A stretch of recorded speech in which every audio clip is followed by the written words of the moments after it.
Action. The one, the only.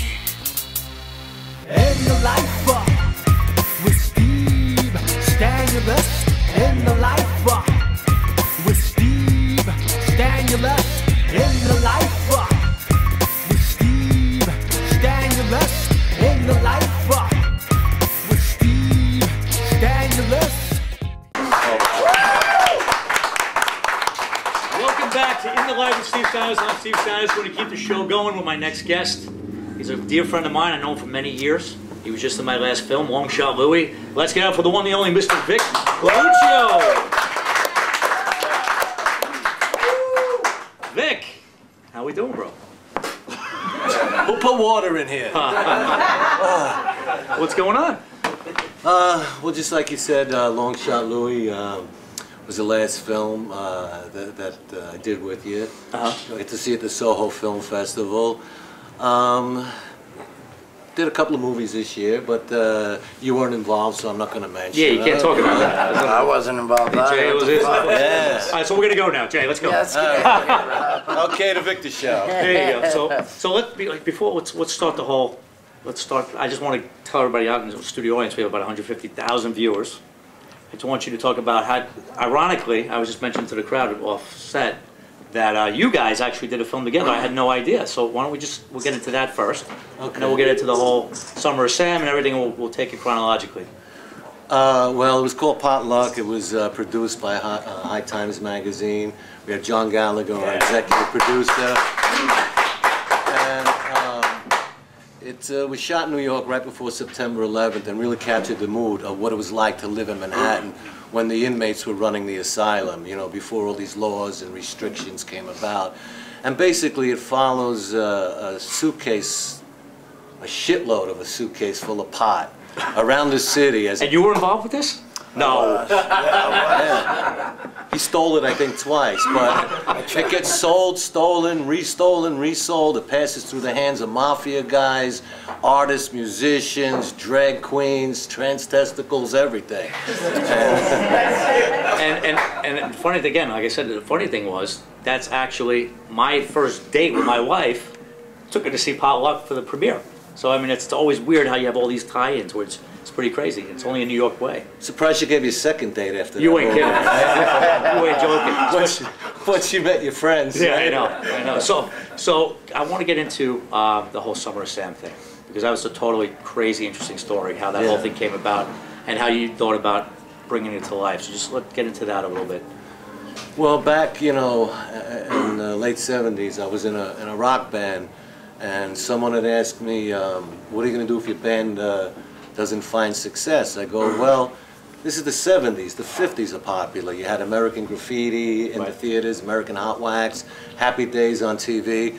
So I said, if I don't make it in the 90s, when the 70s are popular, I'm going to tell the story. I lived in a neighborhood where they had, you know, the son of Sam committed his first murder.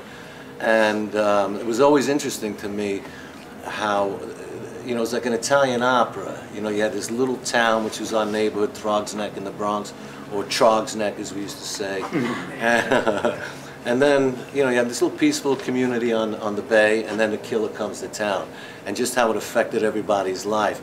And I always found the way people reacted to the killer more interesting than the killings themselves. I mean, it was frightening. Never before would a killer. It was a lot like Jack the Ripper. He was not only murdering people, he was sending in these horrible letters into the newspapers, asking the cops, please catch me, I don't want to kill anymore. And it was really frightening. So I had been acting for about 10 years, and I thought about writing a script because I knew I couldn't write the worst one. I've been in some clunkers. Right. Like Potluck, right? You know? That's why my wife wasn't going to date me again after she saw that movie. I actually played a cop in the movie. Did you? Yeah, sure. Yeah, I was convincing. Yes. You don't look like a cop. I don't. I'm probably the most non-cop cop of all time. Where's that picture of you? I have no idea. Page 121. But anyway. Exactly. I have no idea where I am. 121. But go ahead. I'm sorry. Where was I? You were talking about being a cop. How long have I been on? Someone, Sam, you were saying that you were scared to death. You Yeah, shot your right. fan a few times. Yeah. And you pulled your balls out. We actually went after him. You know, there were posses. The mob was offering reward money. The newspapers were offering reward money. The cops, everyone. There was so much reward money that we used to sit around fantasizing about it all the time. Right. And we went out with baseball bats at night. We'd hide in parking lots looking for him. I remember me and my friend Tommy Acosta. We were sitting in. Tommy Acosta's Italian? He's Cuban, actually. But, you know, he was one of us. Tommy Acosta yeah. from Bronx now. Yeah. Oh, forget it. Still reeked the garlic. I hear you. So we were in Pelham Bay Park, and we're sitting there in the car, and we decided, all right, let's pull out. In the meantime, there was another 2 or 3 posses looking around, and they seen us like creeping around and getting in the car. And there was rumors that it could have been more than one. It could have been a cult and all this, and we had long hair. So we're going to drive out of Pelham Bay Park, and there's one exit.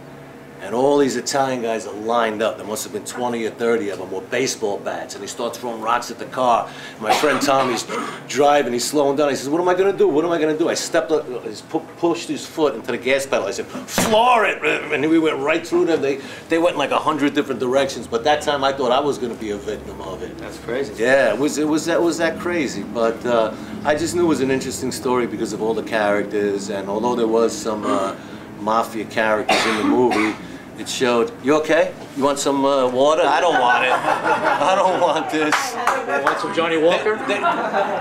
They make this stuff out of rain. But what I want to touch on, because there's a lot of, you know, most of our audience is aspiring actors, writers, all, you know, producers. They want to get into business. What was the whole process of getting that made? I mean, as your first project, as a writer, how was that? I mean, let everybody know what that whole, what that took to. The only way you can ever sell a script is you have to have a tagline. When somebody asks you, what is the script about, you have to be able to say it in one sentence. Now, I happened to bump into Spike Lee at a party for Girl 6, and with Michael Imperioli, was the original director. And Spike just says, you guys, I heard you're going to direct a movie. What's it about? And Michael says, well, Vic wrote it. And I says, it's just about a bunch of Italian guys in the Bronx that almost beat their best friend to death because they thought he was the son of Sam Killer. And that was all he had to hear. Next thing you know, he had the script. He came on as executive producer. With John Gallagher was involved in that too. Formatted the script for me. I didn't even know how to format it. It was before they had computers. And we tried shopping it around. James Marandino came on once as a director. Another friend of mine. Yeah, you were in his movie, right? Well, he was actually in my movie, but yeah. He was in your movie. Tell us about that movie. How did you get that movie funny you should made? say that. No, go ahead. Yes, James is actually, yes, absolutely. So, you know, it was from the time I wrote it to selling, it was almost a 2-year process and 200 rewrites. And Right. every studio you take it to wants something different. And so I learned a lot about How was screenwriting. Spike? How was Spike to work with? He was great to work Yeah, with. I heard. Yeah, he's, you know, especially I worked with him in a couple of other movies, Inside Man being one. And on Inside Man, he lets his actors improv or paraphrase. So I'm doing that throughout the whole movie, you know. I had one scene where I was supposed to call Denzel Washington an African American. And I went, an African American, you know. Oh, he was so upset until he found out that me and Spike had planned it. But I'm improvising through the whole movie. On the last day, I'm in the vault, and Denzel Washington yells out, "Sergeant Collins, yeah, keep an eye on the door, yeah, don't let anybody in," and I don't say anything. So Spike said, "How come you didn't say yes, sir, on the third one?" I says, "Because there were only 2 yeses in the script." He goes, "Now on the last day, you're worried about the script. You haven't come close to it the whole shoot." That's you know? funny. That's great. But he was that, you know, he didn't really care, you know. That's awesome. So what are you working on now? I'm working on a screenplay. I don't want to talk about it now because there's how many thousands of people out there? I know.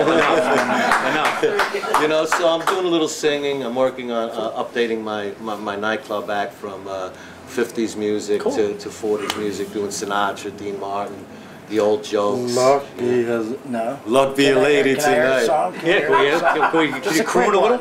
Penso che sono così non ritorni mai più. Mi te prevengi in mani le facce blu. Everybody, let's get up for one. The only Mr. Vic Collouchio. We'll be back in 2 minutes, 2 seconds. We're in the live with Steve Stanulis. We'll be right back. Awesome. Action. The one, the only. In the life with Steve Stanulis. In the life